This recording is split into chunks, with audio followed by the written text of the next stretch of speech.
What's up? It's Cape Sipes Custom Audio Reimagined, and it's Valentine's Day. What we have in the shop is my wife's car. Isn't that nice? I'm actually doing something that should have been done like 6 months to a year ago. I really don't know how long it's been, but it's been a long time. So check this out.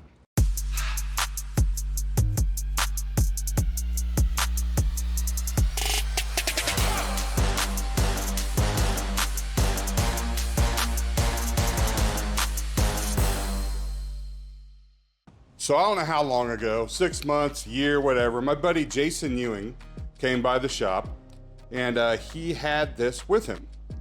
And I had made a comment that my wife wanted me to put a dash cam in her car. So he brought this and gave it to my wife. So it's a dash cam with a rear cam. Seems like a pretty nice unit. This doesn't excite me to put in. It's about the lowest denominator of fun for me. But it's Valentine's Day. So I don't get to have fun. I got to do this for her. Play the inspirational music.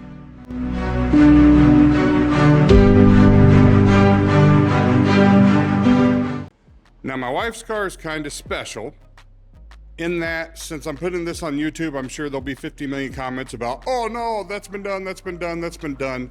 I still haven't seen it. As far as I know, this is the only Hyundai Tucson with the Bose fiber optic premium sound that's got a full audio system in it. The hybrid with the Bose digital system. This is the only one I've ever seen in the world with this system in it. So being that the vehicle had to be at that Slamology that year to be kind of revealed, I really didn't have much of a choice. I didn't even think about it, but guess what company told me that they had an interface for this vehicle? Axis, yes. I was at Knowledge Fest and the engineer actually was standing right there and told me, yep, we cover that car. I'm like, done. And it was the Axis DSP interface. And got it here. No.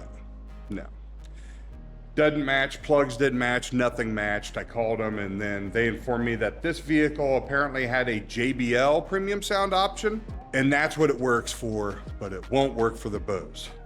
So I had to do everything by hand, channel for channel, DSP. I used the Axis DSP as a standalone module, feeding the signal. It was a pain in the ass. And I had to do it all without cutting, tapping, nothing permanent could be, done. But at the time I built those pods right there on the dash because she was afraid A-pillar pods were gonna give her too much of a blind spot. And there's the screen. But in the back is where it got really cool. All the speakers have been changed, but I didn't do anything except those little dash pods. But this is where it's cool because with that down, this is nothing. You can't see anything.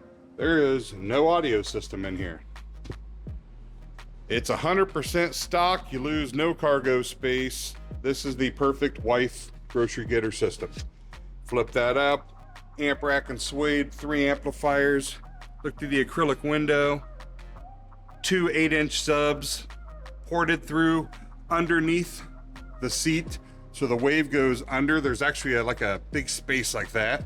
And the wave goes under the seat, up into the cab, pressurizes. It actually bumps. So it's funny that my wife's always the chick sitting at a stoplight bumping that you don't expect, because her car before this was a Prius. And I had a full fiberglass, custom subs, everything in her Prius, and it slammed too. So this thing sounds really good. Well, it did. It's actually getting updated. We're gonna rip all this massive stuff out and we are going with completely different line. And my wife wants me to do the A-pillars, so we need to custom build A-pillars. But that's not today. Today is the dash cam. The reason she wants them is my wife works at a college. She works in a university, and basically college kids just walk across the street every day, all day in front of you. And if she hits one of them, she would really like to have evidence that it was a kid's fault and not hers. So makes sense. That makes sense why she wants it. So my daughter just came by the shop and she was very sweet, made me smile. She brought me flowers for Valentine's Day. Isn't that adorable? My daughter's 23 years old. Still adorable.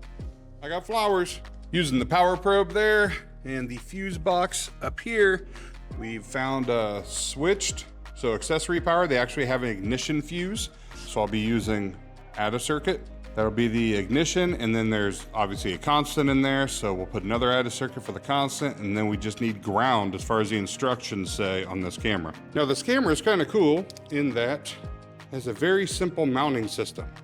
So right there you can see lock, unlock. So that goes on there, and then you just twist it and that'll lock it in place.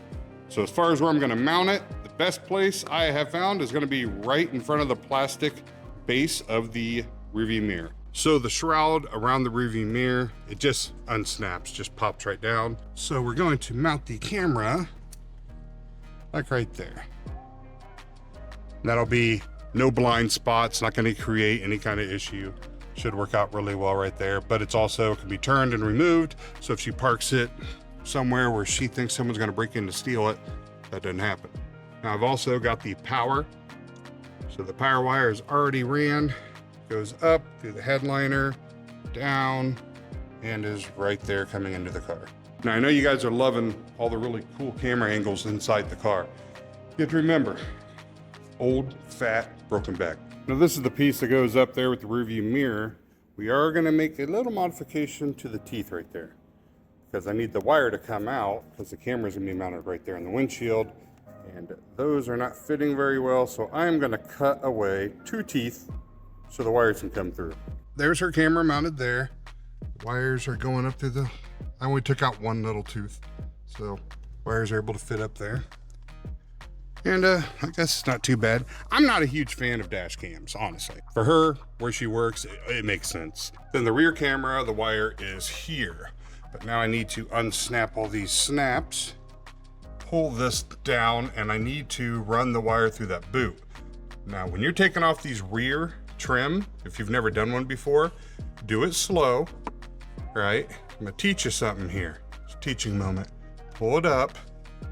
And if you see any black goo, see that black gooey stuff? It's like strip caulk. That stuff will get on your fingers, get on your clothes, and you will never get it out of the interior. If you get it on the interior, it stains it, it ruins it. You always want to check if it's got the gooey stuff. If you can do what you need to do without pulling this up, because it'll just stick and goo all the way, then do that. Because if you have to take it off, you need to be prepared with paper towel, gloves, because what'll happen is you'll pull this off, right? The sticky stuff will stretch, but then when it snaps, this side will fling, land right here on this nice, lightly colored, and you'll never get it out. It'll always be there, and you're gonna be paying for a new headliner or steam cleaning or something. There's a little bit of education station. And that's it. All done. It is Friday, Valentine's Day. I think it's like 3 or 4 in the afternoon. I'm gonna go ahead and take this thing home, get my thank yous, maybe my kisses, and then I'm probably gonna come back here because I wanna work on a few things here in the shop before going home for the night. Hope you found this video somewhat enjoyable. I know it's nothing exciting, but I told you guys, every time I have something in here, I'm gonna record it and put it up that day. People seem to like it. I wish more people liked it. So like, subscribe, tell all your friends, come watch my videos. Thanks for watching.